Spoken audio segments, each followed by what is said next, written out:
Play activates the parasympathetic nervous system, the rest and digest, and that improves our circulation.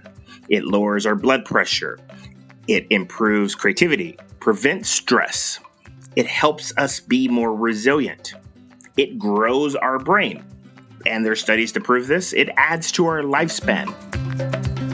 Welcome to Normalizing Non-Monogamy, the podcast where we interview incredible people from across the entire spectrum of non-monogamy to hear their fascinating stories. We strive to bring guests on the show who have a healthy approach to non-monogamy. However, it's important to remember that everyone does it a little bit differently, and the views and opinions expressed by our guests do not necessarily reflect our own. Additionally, we produce this show for entertainment purposes only. Please be aware that we aren't doctors or therapists. Consult a medical professional for anything regarding your health that you might learn about on the show. Enjoy! Welcome to another Focus Fridays episode. We're Emma and Finn, and these Focus Friday episodes are topic-specific rather than documenting someone's journey through non-monogamy. But today, we are super excited to be talking to Gary Ware all about the power of play. Yeah, Gary is a strategic play consultant, which is a real thing. And he has a company that he founded called Breakthrough Play. And his goal is to help people improve their businesses, relationships, and life through the power of play. And we met Gary a few years ago at a conference, and he is absolutely incredible. We know you're going to love this conversation with him. But yeah, we're talking about that. How do we use play, laughter, fun to deepen our relationships with our partners, with our spouses, or with anybody in our lives? And like, what are the benefits of that? And then, yeah, how do we do that? And so we're super excited about this conversation. Anytime we get a chance to talk to Gary, it's a treat. And so we're pumped to bring this to you. Yeah. And we just wanted to note too, this episode is about relationships in general. This is not specifically about non-monogamy. And in fact, Gary is in a monogamous relationship himself, but we love this conversation and think it's so applicable to everyone out there. Yeah. So we're going to jump in here shortly. But before we do, we have a couple of really exciting play-related announcements. So tonight, if you listen to this and you're like, damn, I want to have some fun, I want to play some games, well, you're in luck. We have virtual trivia tonight hosted by the bar trivia company Sporkle. And we did this a couple of months ago and it was fantastic. Everybody had a blast. We had a blast. So we brought it back. And so that will be tonight. I almost said February 22nd.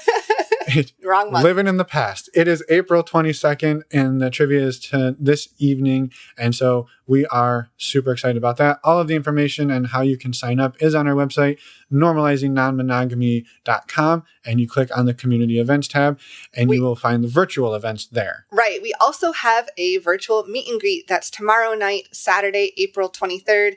And we'd love to have you come join us as well. To join these events, we require that you are open-minded and respectful, but that's it. So come join us. We'd love to see you and meet you. You don't even have to be non-monogamous. You just got to love to have fun.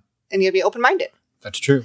And if you miss these events, don't worry, we will have more events coming up. So if you're listening to this and you're like, well, that was a long time ago, then just go to our website, normalizingnonmonogamy.com, and click on the community events tab to see the current events that are happening. Yes. And one more thing before we jump in is a huge shout out to our Patreon community, all of the 200 plus supporters there. You all make our lives wonderful. So thank you for that. If you're looking for a community, other supportive, awesome, and playful people, go ahead and check it out. We have monthly Q&As. We also do a men's group and a women's group. And we have an ongoing chat community that people show up and support each other all day, every day. And so if community is what you're looking for, give it a go. We also wanted to remind you to go to our website, normalizingnonmonogamy.com, click on the Contact Us button, and send us a voicemail, send us an email. We would love to hear from you if you want to come on our podcast, if you want to just give us feedback. We'd love to hear also what you think of this episode. So go do that and tell us how you play. Tell us what games you've introduced into your relationship. Yeah, if you have ideas about what you love about your relationship and play in your relationships, tell them to us. We'd love that information. Yes. So with that, we're going to jump into the interview and we will see everybody on the other side. Enjoy. Let's go. Well, welcome, Gary, to the show. We're excited to talk to you today all about play, and we'll get into that in a minute. But first off, we met you back in 2019 at the World Domination Summit. It feels like forever ago now. That was one whole pandemic ago. Right. But you were leading workshops there, and we met you. Finn actually attended your workshop, and we stayed in touch and are so excited to talk to you today. So thank you for being here. I am so happy to be here. Thank you so much, Emma and Finn. But yeah, it's awesome. And you're right. It's a whole pandemic ago. Wow. Right? Crazy, right? Feels like another world. So you in your professional life are a strategic play consultant. So would love to understand more what that is for anybody who isn't as hip as we are and already knows what that is. And then just a little bit about your background and who you are. And then we're going to just talk about play and how play and laughter really can just fuel your relationships in life. I love it. So yes, my name is Gary Ware. I am a strategic play consultant. And for those of you who are scratching your head, like, what does that mean? Basically, I help individuals and I help teams use the power of play to help them be more confident, more creative, collaborate better, and at the end of the day, bring that spark, that childlike wonder back into their lives, because we all need it so much. Yeah. Mm-hmm. Yeah, that's amazing. And we did a virtual event with you about like a month and a half or two ago. And we had like 30 some people like doing all sorts of wild and crazy stuff on Zoom. And like, I don't know, we got awesome feedback and we're excited to hopefully do another one of those. And we did an event in Balboa Park with you as well, in person with a whole bunch of people playing games in the park. So yeah, your work is amazing. And we're excited to dig into like how we can apply that to relationships. So thank you again for being here. Yeah, my pleasure. Yeah. And yeah, let's dive on in. Yeah, let's do it. Well, first, maybe like before we get into the relationships with other people, like how do you feel like play has impacted your life and sort of improved your relationship with yourself? Yes. So play is one of those things that as adults we take for granted.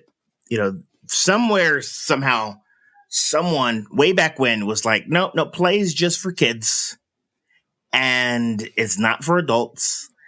And we, as trying to fit in and be the best version of ourselves, we sort of felt shame and we put it aside, myself included. And it wasn't until I really started, realizing that, what, life is so dull without like embracing a playful spirit.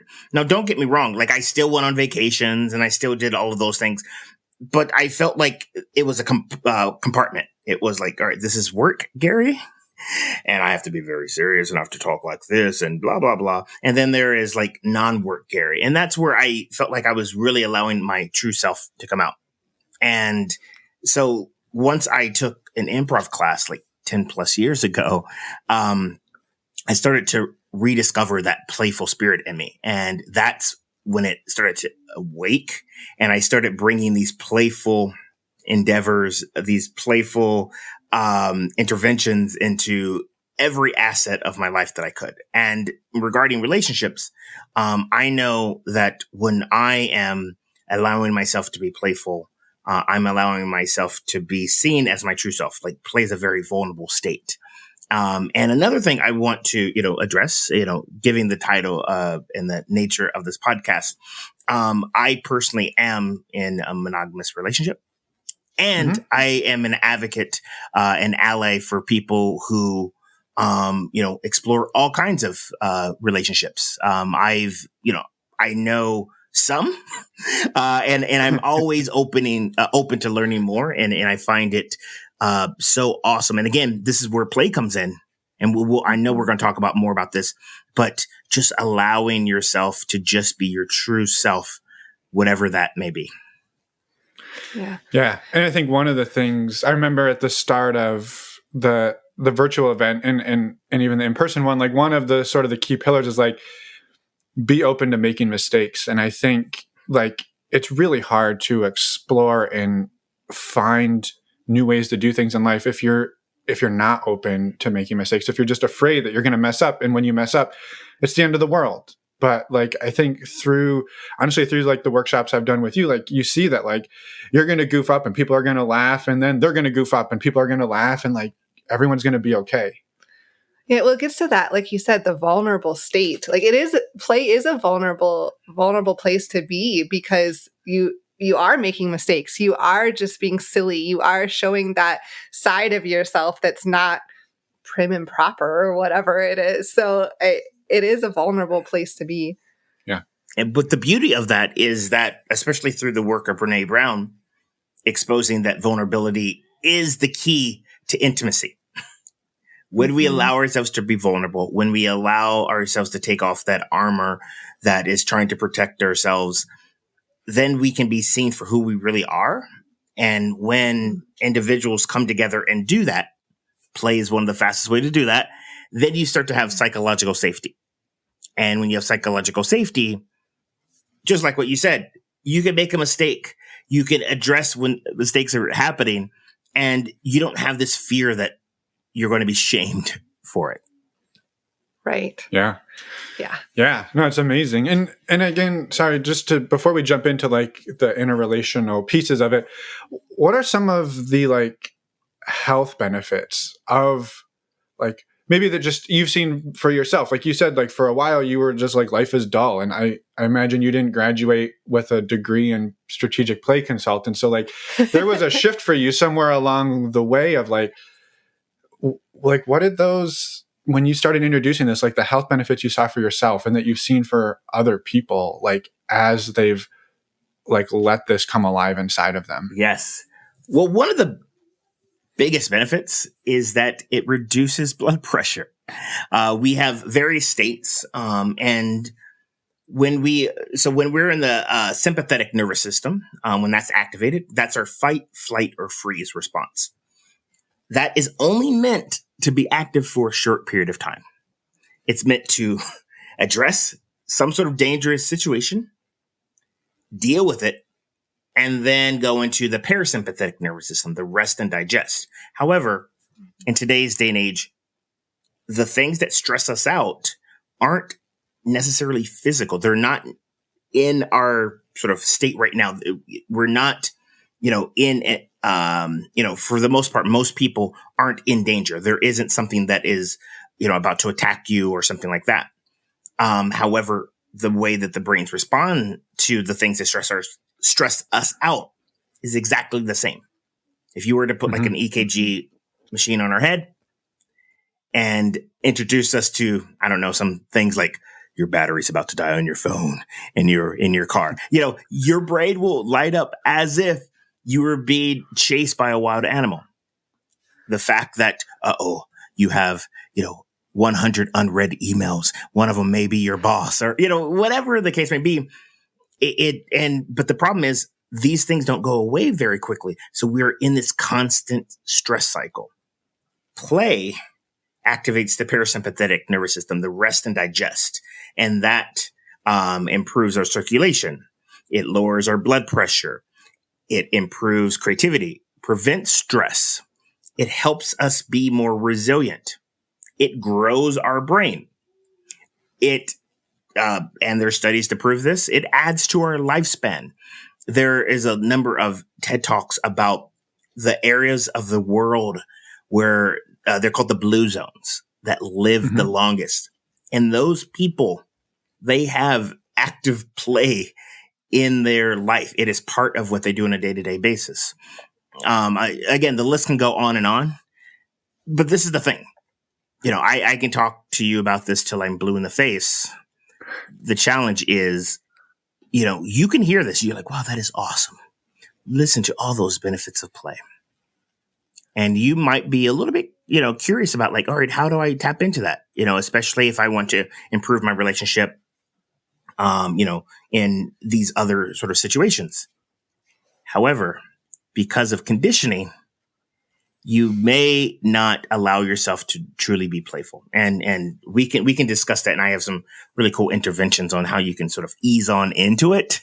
But yeah, there's so Yeah. many benefits, health benefits to play.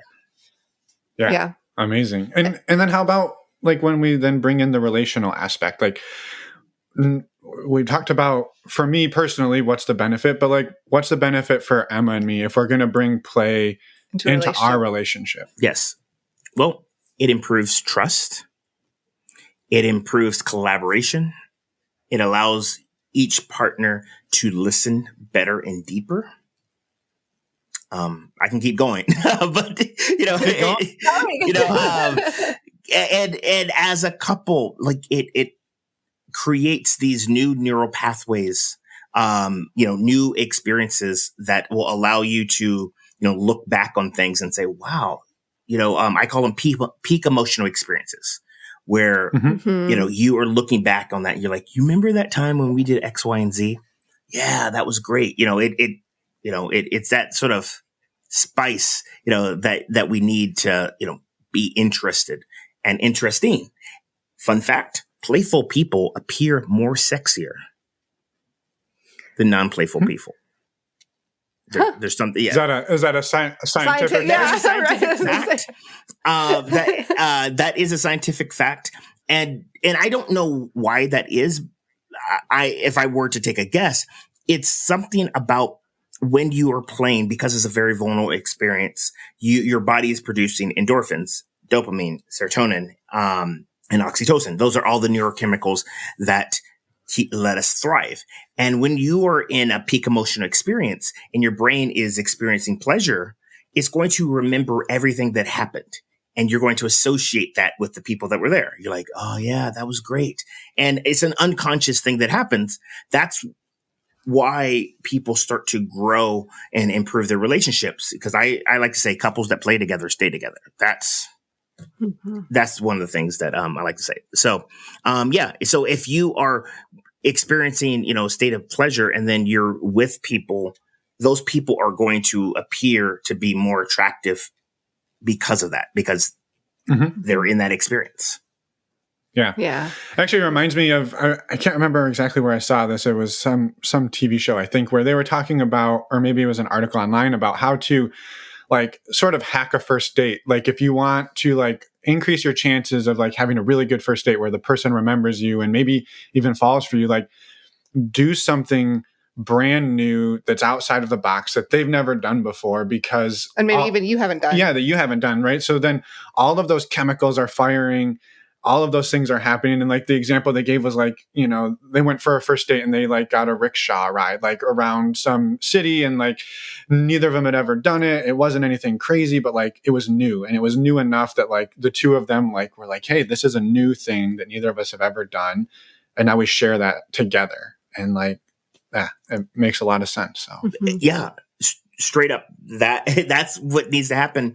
And if I can dive a little bit deeper into that on the neuroscience on why that works, is that once you've done something, the next time you do something similar, your brain is going to use less processing power, because your brain's number one job is to keep you alive.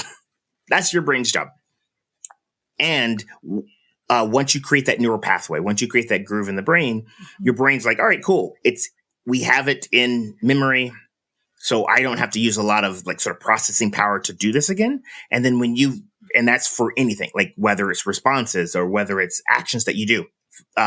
Question, this is for both of you and for you listening. Do you know with 100% certainty which foot you put on first when you're putting on your pants? Huh. I have a pretty solid guess, but I don't know for sure. A guess, but I don't know for sure. Which one? I'm just curious. I believe I go left leg first. I believe I go right leg first. Cool. But you really had to think about that, right? And even now you're just like, I don't know. But I don't know because of the pandemic. But pre-pandemic, we probably put on some form of pants or something like that pretty frequently. However, because it's something that we do regularly, we don't have to engage our brain the way that we were the first time. Again, we can all remember what it was like trying to learn how to drive. That takes a lot of brain processing power. And now, if you've driven and you're a little bit more comfortable to it, you can drive and probably, experience a situation where you're like, oh crap, we're here. How did we get here so fast? Again, your unconscious brain has control and is, taking, is driving you. You're just sort of like in this, sort of Zen-like state, almost a hypnotic state of just like, la, la, la. And so getting to my point, when you, so because of that, like, that's why conversation starters of how are you and stuff like that, someone will answer, but it's not going to spark the same things in the brain. You do something different. The brain, because the brain's job is to keep you alive, is like, oh, this is new. Bing, bing, bing. All the lights come on. And especially if it's something pleasurable. And I'll add another thing too. This is where, again, the vulnerability comes out. But even if you are getting outside your comfort zone a little bit, that also adds to it. And when you think back on what you did on, Saturday, March 5th, and it was something like that, you're like, oh yeah, March 5th. Yeah, that's when we went on this amazing date. We did X, Y, and Z. And again, it doesn't have to be super complex, but yeah, what are the things that we don't normally do? How can you do that?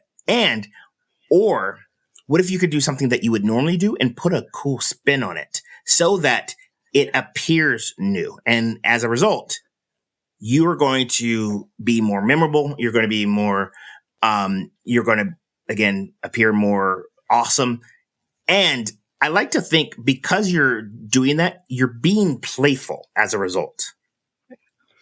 Yeah, we had some friends tell us recently that they went on a date, and they've been together for quite some time, but they changed up their normal date routine from just like going to a restaurant, but they went to a restaurant. But before that, they went to Goodwill and bought clothes for each other. Like they each picked out outfits for each other. And then they went and changed into those outfits and then went out to dinner. So they bought like these ridiculous things that each other had to wear. And they changed up their normal, quote unquote, normal date into something more memorable because they were having fun. They were playing with that, with the dress and just having fun with a date in a different way. Yeah. Again, it's just one little element. One, because you're being playful, you are being creative, and it's going to be more memorable. And I will bet that you had more fun. So yeah, yes, totally get it. Yeah. And the more you do that, the more creative you get to keep going. Exactly. Yeah. And then the more that you're going to get out of these relationships, and the more intimate, and when I mean intimate, like, closer, that you're going to be. And one of the other benefits of play as it pertains to relationships is empathy. It increases our ability to be empathetic and understanding. Yeah. That makes a lot of sense too. You mentioned that we all, well, some people, but a lot, I imagine it's pretty common, have a lot of conditioning that makes this really hard for them to do. I want to circle back there and kind of talk about recommendations you have to work through that conditioning. Well, the first thing is to just acknowledge that. And when we talked about being open that there is a new way or a different way of seeing things. Because again, for as long as I can remember, my dad always said, son, you can only play when the work is done. You can only play when the work is done, son. Is your work done? You can't play. Is your work done? You can.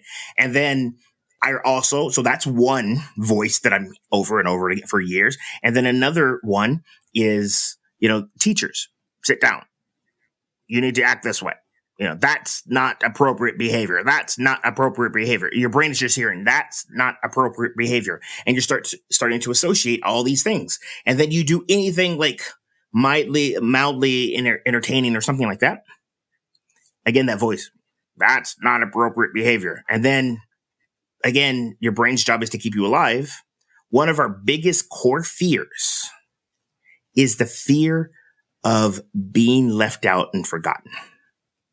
Mm-hmm. And so your brain is like, hey, you do that weird thing, they're not going to like you. And if they don't like you, then the next person's not going to like you. And next thing you know it, you're going to be all by yourself. And I'm joking around, but like, again, these are the things that our brains do in the background. Mm-hmm. And so as a result, you like, no. And so but that doesn't feel safe because that doesn't feel exactly smart. Because you don't feel safe. And so you're not going to do, and who would, like, again, that's that's very intelligent. Like, again, if we're trying to stay alive, but see, this is the thing. Our anxieties aren't always telling us the truth. Mm-hmm. And it's just like, if my mom, if you're listening to this, I love you, but that you're just trying to keep me safe. And some of the things you say don't really make sense. But so as your brain's job of trying to keep you alive, it's going to say some stuff, and it may not necessarily be 100% true. And so this is where the awareness comes in of like realizing, because when I'm working with people, sometimes they don't even realize they're doing that. It's happening on an unconscious level. They just one day realize, like, man, life is just so dull right now. It's just so small. Like that square around you is just tiny. And so, then, start asking them, like, when was the last time you did something outside your comfort zone? I don't know. What was the last time you allowed yourself to just be silly and laugh just for no reason? I don't know. and then you start to realize, like, oh, crap, what happened? And then so having that awareness, then the next thing is once you start to realize, like, oh yeah, I'm not playing like I used to. All right, well, how can we start to add more of that and do it in a little bit? Like I call these play experiments. Take the context. Do you have? For example, say, since we're talking about relationships and, maybe you think about your relationship and you're like, yeah, I'm not as playful. Maybe we were in the beginning, but not anymore.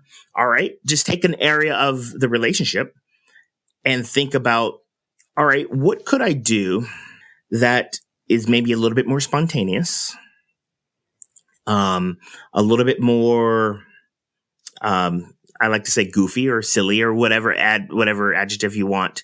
And how can I just do it at 2%? And so like maybe listening to this podcast, you hear the thing about going to the Goodwill and having partner, choose an outfit. That might be too much, but you want to get there. All right. What if it's, you and your partner, choose some small article of clothing. You don't have to go to the Goodwill, but like the whole thing is they're wearing something different. And as a result of wearing something different, it sort of changes the vibe a little bit. Maybe you and your partner can, choose which, like undergarment you're wearing. So only you two know about it. No one else does.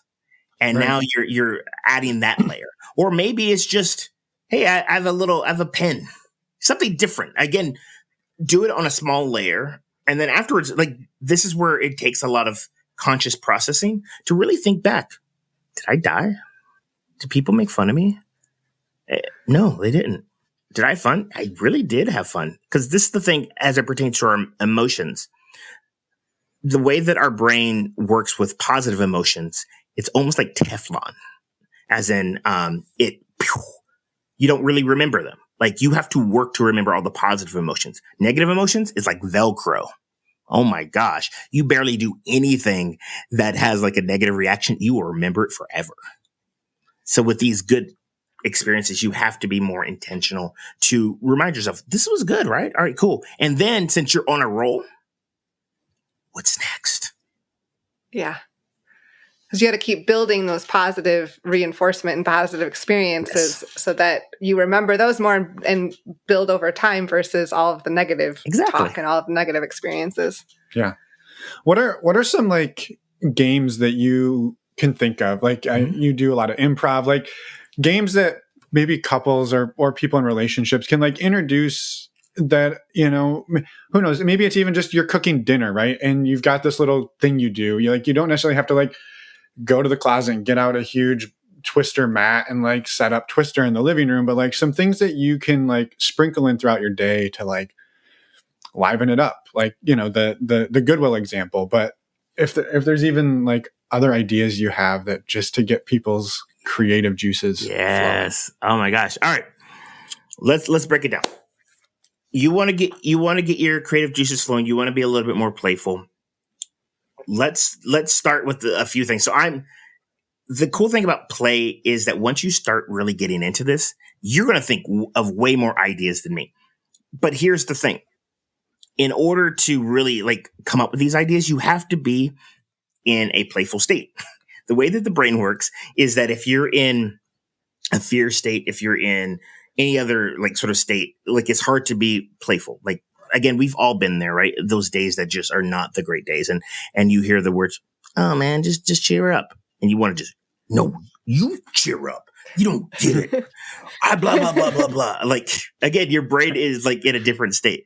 And so, so that's the first thing. Like, so, just, move about, do something, and then, start thinking like, all right, yeah, how can I make this playful? And so the first thing I heard you say was cooking. I love starting with that because most people have routines. They have, there was a research that followed people in their eating habits, and they found that people they don't have variety like they think they do. Like, you may think you have variety in your meals. You don't. Let's just be honest. You don't. And you probably, I don't even pretend to think I do. No. We literally are on like day 6 of eating the same meal because we're living in an Airbnb. So I have no illusions. We just bought in bulk and we're trying to eat it all this week. Yeah. So let's just be honest, right? It is what it is. It's efficient. It is very efficient.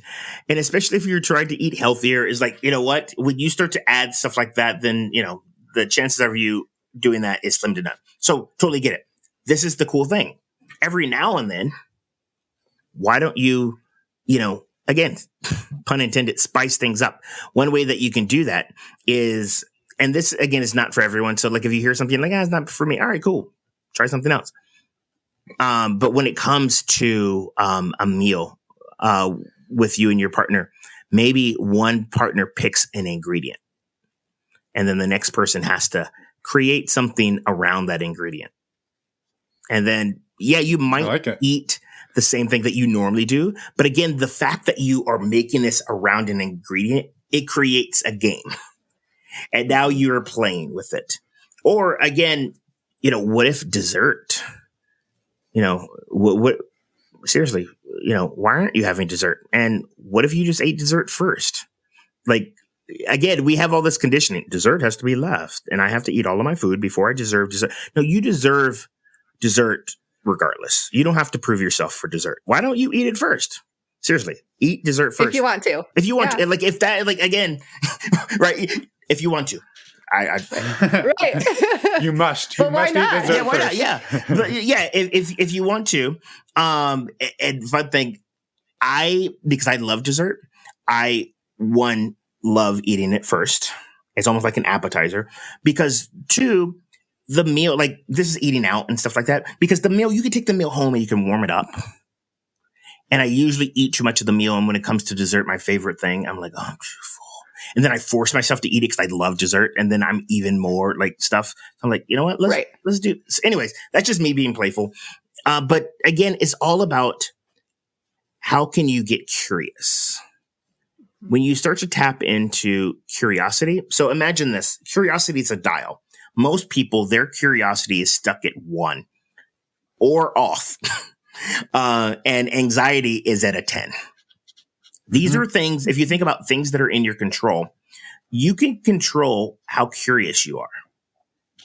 That is something you can do. And the more curious you get, the other dial starts to go the other way. And so you're like, oh yeah, what could we do as it pertains to cooking that is different, that allows us to do it in a different way? One of the easiest things, if you want to be playful, use your non-dominant hand. Yeah. Good point. Just be careful if you're using a knife. Touche. Yes. Oh my gosh. Yes. But see, that's the thing. Like when you use your non-dominant hand, it is extremely playful for a few reasons. One, you're not going to be good at it. It's going to invite a lot of mistakes, and a lot of laughter is going to happen. And guess what? When you have that laughter and, both partners are like into it, like it's going to create all of those neurochemicals that I talked about. And because you're being vulnerable, you're not being perfect, you're going to be closer. So again, that's cooking. You know, another thing as far as adding playfulness, why don't we have more music just playing regardless? Yeah. One of the fastest way to create a mood or a vibe is music and scents, like smells. Mm-hmm. That is easy. We all have songs that we like. I like in my house, I have the Apple HomePods, and they're in just about every room. So I can go in that room, and I'm not going to say that word, but you know that person's name who starts with S. I could say, you know, play music that, you know, makes me happy or whatever, Sure. You know, sensual or whatever. Boom. Here we go. Now I'm getting into the mood. Also have lots of air diffusers and bought all kinds of different essential oils. And again, little experiments of like go through and smell it. It's like, ooh, this reminds me of this. All right, cool. You want to create a vibe? Get some essential oils. Boom, boom, boom. Like now, like we're in a forest. You're in your boring kitchen, but now you're like, you have the right soundtrack. You have some smells. Yeah. I love it. Yeah. I was going to throw a couple of other ideas out there. See, we're being creative. Stuff that we've kind of introduced in thinking about it. I think we need to do it more, but we often do it when we have like a group of people. But like, you know, with cooking, right? Like, okay, well, chicken's got to be cooked to.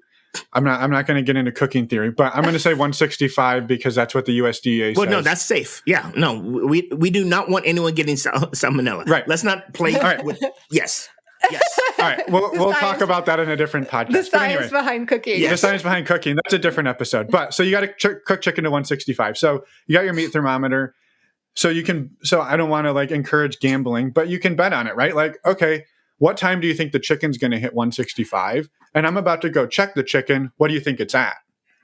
Right. And everybody guesses. And then you come back and you're like, well, here's where the chicken's at. You and you were over, you win. And hey, the chicken was done at this time. So you can just like make these little like betting fun bets with each other about like what's going to happen and when's it going to happen and how's it going to happen. So those are some things that we've done on occasion and have a little bit of fun with ourselves. So yes, I love it. I have one other to add too, and I haven't even told you yet this, Finn, because my other partner brought this idea up to me. I don't know how it came up in a conversation the other day, but he suggested, or he brought up egg boxing. Have you ever heard of this? Tell me. So what's egg boxing? Like, if you're cooking eggs, you take 2 eggs. He heard about it on another podcast. So if you have 2 eggs and you're cooking them, like to crack them, you hit them against each other, and one of them breaks and one of them doesn't. Likely. I mean, I guess it's possible that they both break, but one of them breaks. The one that doesn't break is the winner of that round. And then depending how many eggs you're cooking, you break how many you have to do. And like whoever's the one that keeps is the winner that doesn't break, then you can put that in the fridge until the next time you cook eggs and then try again and see how long that egg will keep winning. And I thought it was so fun. It's such a simple idea. And he even said that they tried it, and he tried it with his other partner, and they had this one egg that like lasted for quite some time. They even drew on it like #1 winner in the fridge and stuff, and just like had fun with it. Yeah, right. Again, it's so simple, but these are the things that kids think about. Right. Like nobody's business. And us adults, we're like, no, that is a waste of time. Actually, it is not a waste of time. When you're in this playful state, because of all the health benefits and stuff I told you about, you're going to be more likely to continue to be engaged, to, there's all these other things about productivity and stuff like that. No, it's stuff that we need. When you are just being like dull and boring, like, then times can be like, oh, it's dragging on. It's just like, seriously? I love that. Egg boxing. Right. Yeah. I'm all for it. Yeah. That's amazing. We'll have to try it too. Yeah. Oh my God. So I'm normally not good at puns, but this one just came to me, so I have to say it. Like you start to give your egg's name, like Egg Vander Holyfield. Yes. There you go. Yeah. Perfect. I love it. The other thing I was going to maybe throw out there too is like playing a board game together, right? Like when was the last time you went and got out a board game and played a board game together or a card game, just something, right? And what we've really tried to be intentional about doing that. But one thing we've found that's actually really beneficial is finding a cooperative game where Emma and I are on the same team. So like one of the probably best known ones, and we play it a couple times a week, is Pandemic, right? And so we're racing to like beat the diseases in the world. It's a little bit too real at the moment, but like finding games where you're on the same team. So it's fun to have that competitive edge, sometimes against each other, but we're working together for a common goal. And I think that there's a real power in that for us. There is. So one fun fact about such an intelligent thing that you're playing this game. What play is, especially for kids, play is simulation. Did anyone ever wonder why, like when we were like young, they gave us things like, oh, our first kitchen, or our sort of dish set, and this, that, and the other. When we're playing, tool set, the tool set, and all that stuff. When we're playing, it to your brain is like, oh, this is like, it doesn't count. And so you're in this simulation mode. But the cool thing is your brain is remembering, your brain is training. And there's a lot of science that shows that, how we play with things becomes like how we do things outside of play. And so by giving kids all of these things, they're like teaching them through fun, playful things, how to be normal, people of society. Going back to your thing, play is all about creativity. Play is all about like showing that, oh yeah, we can work together. So you not even knowing this or playing Pandemic, thinking of all these great, like, again, it's a made up game, but like to your brain, you're like, oh yeah, we're great at working on these high stakes environments, sort of situation. So if the pandemic were to ever happen, I'm calling you up. I'm like, hey, what are we doing? What are we doing? I'm following you. I'm following your lead. You played this game. And again, like, it's so real. Like, it hits close to home. But that's the other thing with play is that play allows us to have like a brief respite to like sort of like realize that, you know what? There's that, what I call the and.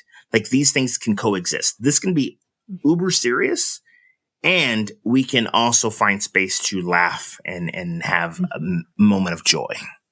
Yeah. One of our other favorite games is called Racco, and it's a really simple game, which is nice, especially if you're tired at night and you're like, well, we just want to, play a couple rounds of something to like have some fun together. And that's a really good game that we've enjoyed too. But definitely not cooperative. No, it's competitive. Definitely gets super competitive. So we got to balance out the competitive with the cooperative. Otherwise, One thing with that, so to that point, because this is where when other people, especially adults, think of play, they have a hard time think of other modalities of play, and they think of like very competitive. And when it comes to competitive, that is one play personality. And when it's kept into check, it's actually great. Competition is not a bad thing. It's only a bad thing when it becomes so competitive that it's not even about the game anymore. It's about winning at all costs. That's not play. That is not play at all. We're out of the zone of play because when you are playing, it's all about the activity and it's not necessarily about the results. It's about what we're doing now. And, so you can compete. And I love how you're balancing them out. Jane McGonigal, researcher, she has an amazing TED Talk on play and games. Specifically, she wrote this book called Reality is Broken, another book called Super Better about actually making your life a big role-playing game. Super amazing book. But one thing that she found through play is that because when you're in a play-like state, your brain is synchronizing, even if you're competing against each other. So if you have the right sort of environment and you realize, hey, look, yeah, we're competing against each other, but at the end of the day, high five, good game, it's all fun. You will still bond. She did some research where people were playing games like Call of Duty against each other. So again, you're fighting against each other. There's a winner, there's a loser. However, those groups of people who did that had very strong relationships, very strong bonds. And it reminded me of growing up. I played Nintendo and those things, being a kid of the 90s. One of the games that we loved to play as groups was, now I'm dating myself, so forgive me, but 007 GoldenEye. Oh, yeah. We used to go and play that like all the time. And again, some people were better than others. And we didn't find that like we like sort of fought like in like at the end, like, no, man, like, sometimes we had like little skirmishes, but at the end of the day, it was just all about playing the game. And we had so much fun doing it. That's what it was about. And this group, like, we're still really close. We don't spend as much time as we would like, but again, it just shows that, again, playing a game, a board game, adding that in, and in the work that I do, I call that play by design. So play by its definition should be spontaneous and should be something, that we are just sort of, we discover it and we're playing. However, as adults who need to like sort of work up to it, is called play by design, as in you are designing environments where play can exist and you're creating that environment for play, for silliness and for, playfulness and things of that nature. Mm-hmm. Yeah. How about translating some of this to like, hey, we have a long distance relationship. Yeah, that was going to be my question. My partner lives across the globe, perhaps, or across the country. Okay. Well, if you like board games, and your partner lives across the boards, I said across the board, sorry, across the world. It's called game. I'll find the name of it. But it's digital board games. And during the pandemic, so I'm part of this group where once a month we would play board games in person, but then the pandemic happened and someone discovered this. And it's a lot of the board games that like, some of the complex board games and some of the easy board games, it's all online. We would hop on Zoom so we can see each other. We would pull it up and we would play these board games together. And it wasn't the same, but it was close. And so that's one way. And if you want to be playful, you talked about like card games. I love having conversation cards. Yeah. Mm-hmm. Yeah. I believe you know him, Jan Keck from WDS. Yep. We actually bought his Ask Deep Questions. Ask Deep Questions. Yep. So we use those for a lot of our virtual meet and greets as conversation starters. So yeah, it's fantastic. Fantastic resource. That is something that you can do. At the end of the day, the whole point is all about intention. Mm-hmm. And the word that I was thinking of is called Board Game Arena. .com. So awesome. Perfect.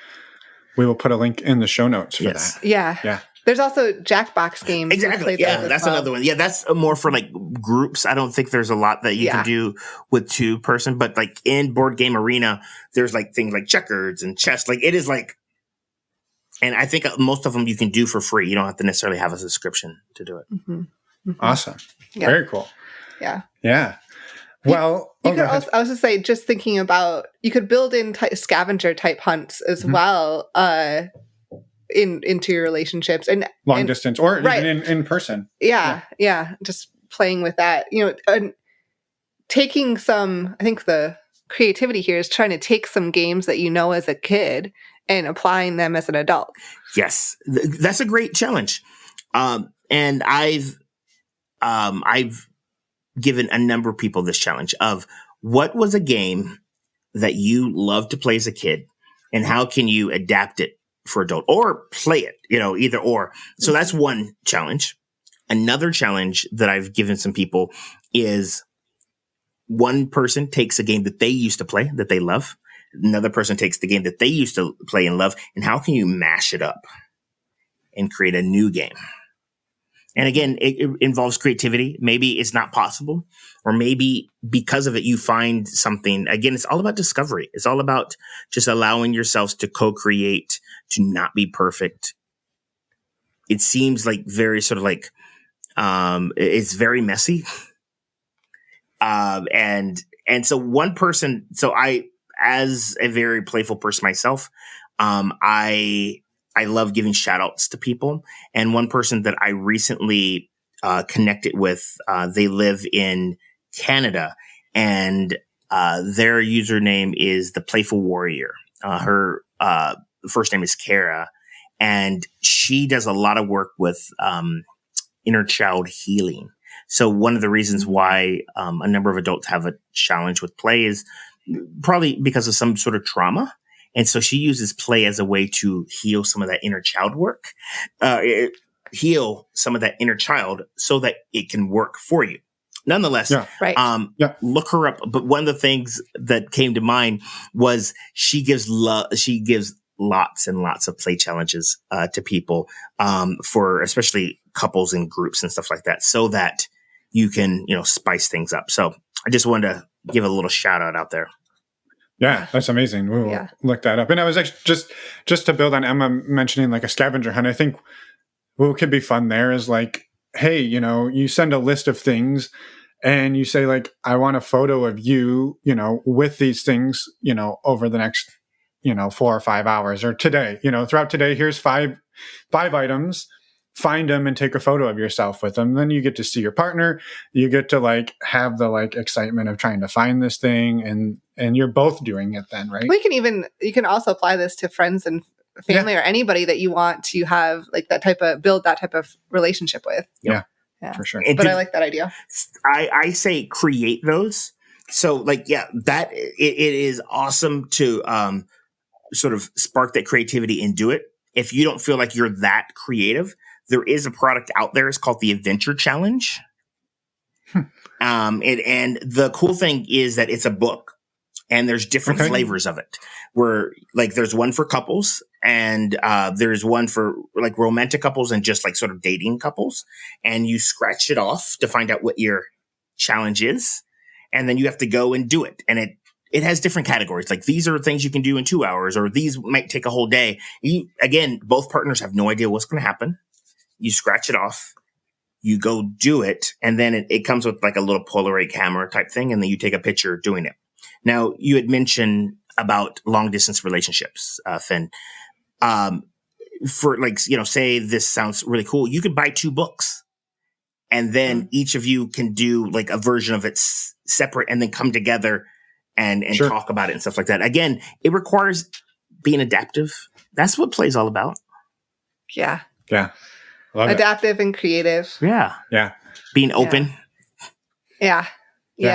Is there we could sit here and think of games all day, and I would love to do that. Is there any other like burning things that you need to say to like us or to the people listening before we give you a chance to like plug your work, how people can find you? Because inevitably there's probably CEOs and the like listening that like, hey man, we need a little more Gary and a little more fun in our company, like how people can find you, what they can expect.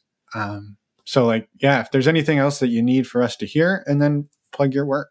Yeah. I think at the end of the day, I'm going to say it again.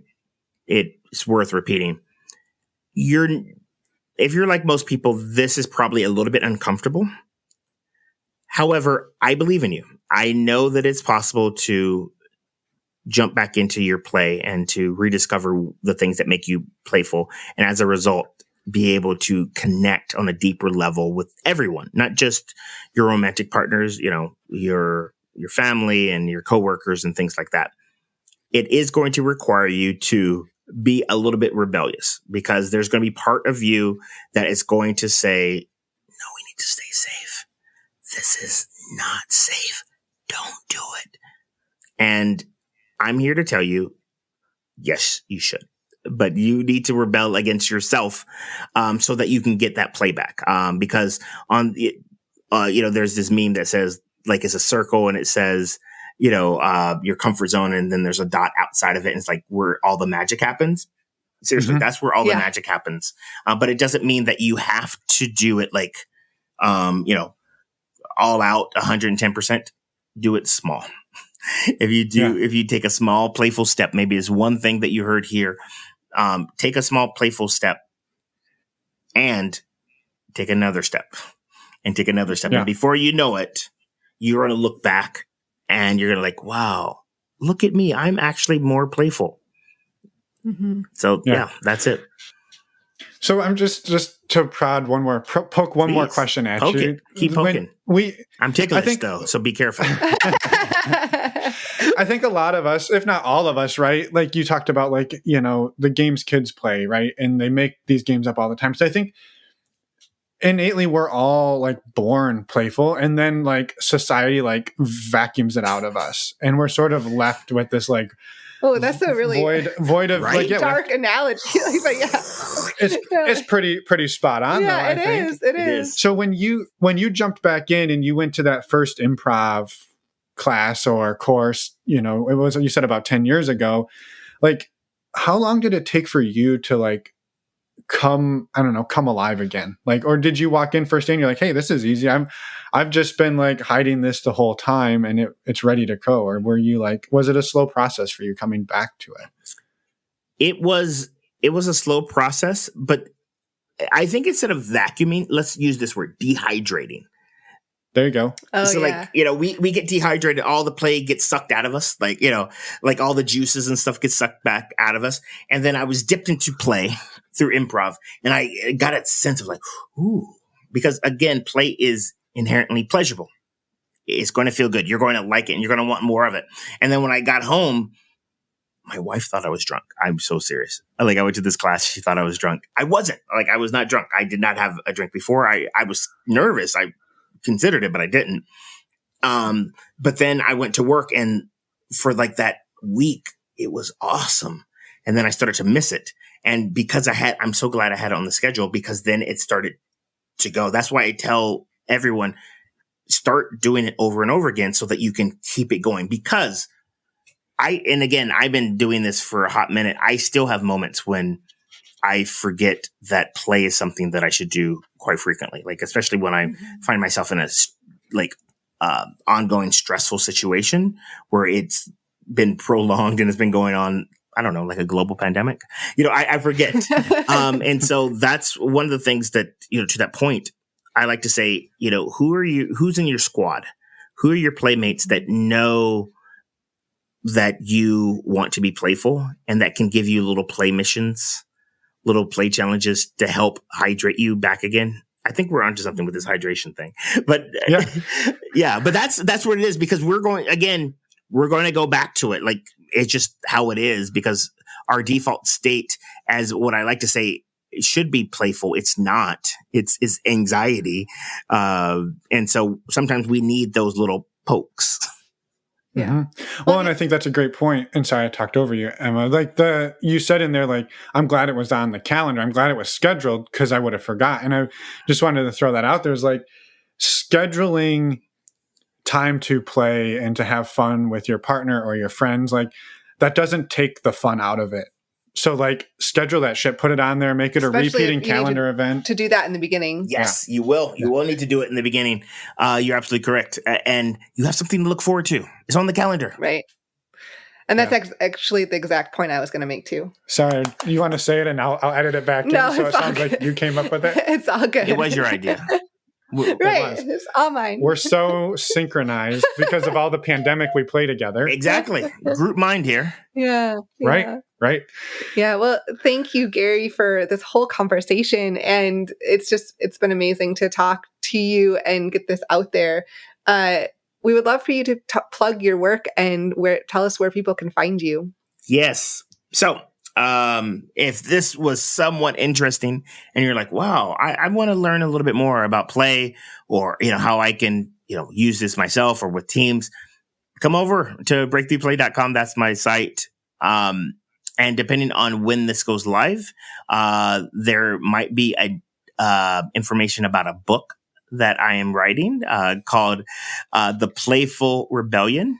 And it's all about maximizing your work through the power of play. Because we have to start a rebellion, a playful rebellion, so that we can all be more playful. So yeah, you can find all of that on my website, and reach out to me on all the socials at Gary Ware. I'm happy to answer any questions, give you some tips. That's what I do. Yeah. Awesome. When does the book come out? This will probably publish in April. So will When does the book launch? Oh, the book will be almost launched by then. I'm working on some. I haven't set. It's going to be in either late April or May. Perfect. Well, either way, when it launches, links will be retroactively plugged into the show notes. And awesome. Is there anything else you'd like to share? Go out and play. Perfect. And if you can find yourself a ticket to WDS 2022, highly recommend it. Which is the World Domination Summit. The World Domination Summit. Hard to come by, but if you can get one, I'll be there for it. So I'll be there. We'll be there. It is in June of this year. June of this year. The last one. Last one. Right. So Emma and I will be volunteering because that's how we roll. Yeah. We're excited. We can't wait. Anyway, thank you again, Gary. Have a wonderful rest of your day. We'll see you in June. Yeah, see you in June. And we're back. A huge thank you to Gary for coming on the show and for all of the amazing information and conversation that we had with you. We love the work that you're doing and we're so happy to promote it. So a reminder, go check out his website, breakthroughplay.com. Links are in the show notes and support his work. It's amazing. Yeah, I will say, if you get a chance to hang out with Gary in person, you will leave feeling happier, lighter, and more connected. We did an in-person event with him just a couple of weeks ago in San Diego. It was a small group, but I think, honestly, like the bonds we formed with those people at that group, we've become friends. And that's amazing that you can do that in such a short period of time. And so that is the power of play. Mm-hmm. Nailed it. Nailed it. A quick reminder. That seems sarcastic. Nailed it. You really nailed it. It wasn't supposed to be sarcastic. Anyway, a quick reminder that we do have virtual trivia tonight. That's April 22nd, and a virtual meet and greet tomorrow night. That's April 23rd.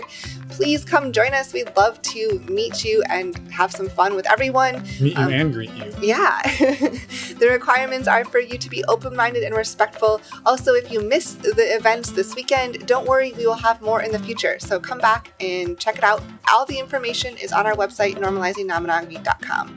And we, again, would love to hear from you. We would love to hear your feedback. If you're interested in coming on the podcast to share your story, or you even want to just send us how you have introduced play into your relationship, we would love to hear that.